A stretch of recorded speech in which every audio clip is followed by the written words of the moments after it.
Okay, we're here at the Orcas Sustainability Fair with, John Steward of Maple Rock Farm. and we are finding out what are you doing to help Orcas be more sustainable? Well, for the last 10 years, I've operated a organic produce farm, and we sell produce that is exclusively for Orcas Island. We don't ship it anyplace else. And we also sell a large variety of plant starts and other farm goods. So you sell to restaurants, you sell to tourists, you sell to locals? We do. We sell. Well, first of all, we have a CSA program that we have close to 100 members in, and where people prepay us, and then they come to the farmers market and shop for the items that they would like. And we also sell to a few of the restaurants on the island, and then every Saturday, May through October, November, we sell at the farmers market. And maybe it seems obvious why that helps keep Orcas sustainable. You're telling us what you're doing, but how does that link in? Well, I think that it helps in many ways. First of all, I think that we have a presence, and when people come and see us here at the farmers market, that they know that, you know, there are growers along with other farmers on the island as well. And then also just the sheer fact that the produce is produced and grown on Orcas, and it's not being brought in from, you know, another state or country. It's just obviously a closer to being closed type system. Have you ever thought about how many people you think you feed? Is it in the thousands? That's a good question. Over the course of a season, I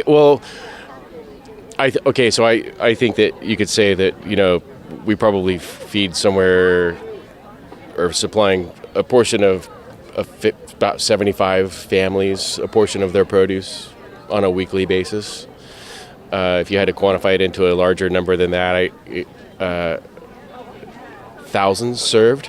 Thousands serves.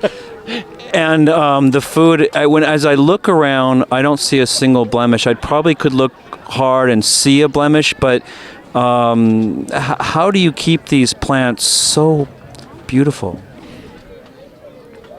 That's a pretty good question. I don't worry too much about it. I think you and I have had this conversation before.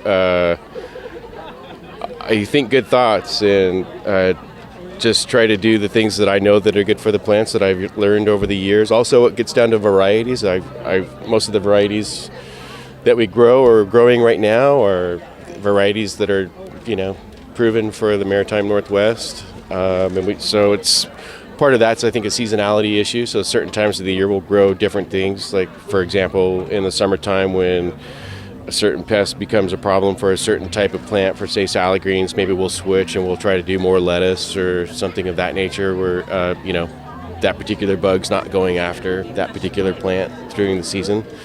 And that's just something that I think I've just kind of learned over the years. And you're able to employ people, keep them on the island, and you're able to bring people in from all over the country, the world, to work at your farm? That's correct. We have, every year we bring in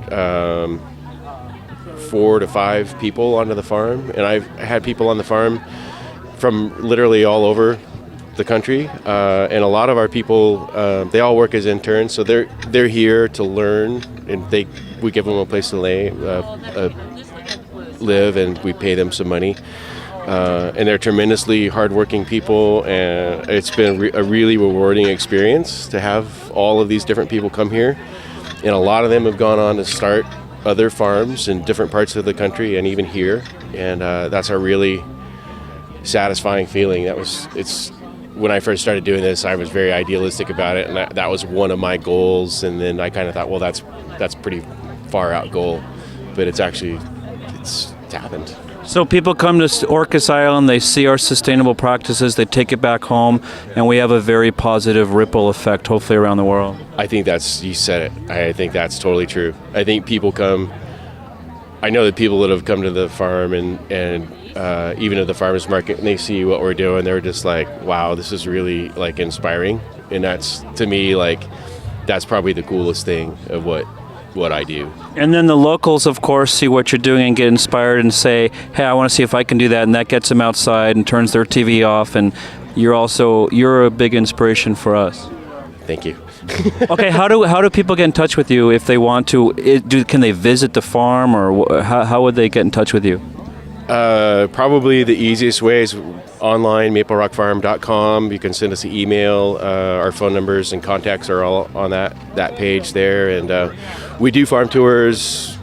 We grow on 5 locations across the island, so we're often out and about. But so it's good to connect before we have somebody come out. But we're easy to reach. And if you're out there and you want to work with a great farm and great energy on Orcas Island, come on out. Come to Maple Rock Farms. Thanks a lot. Thanks, Didier.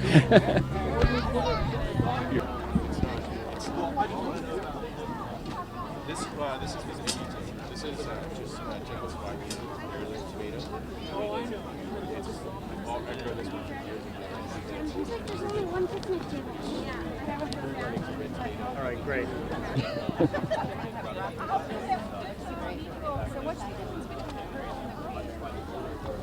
The purple is the winter sprouting.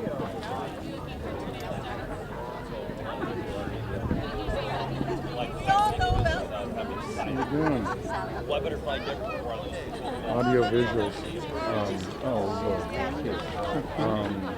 Let me see what it is with the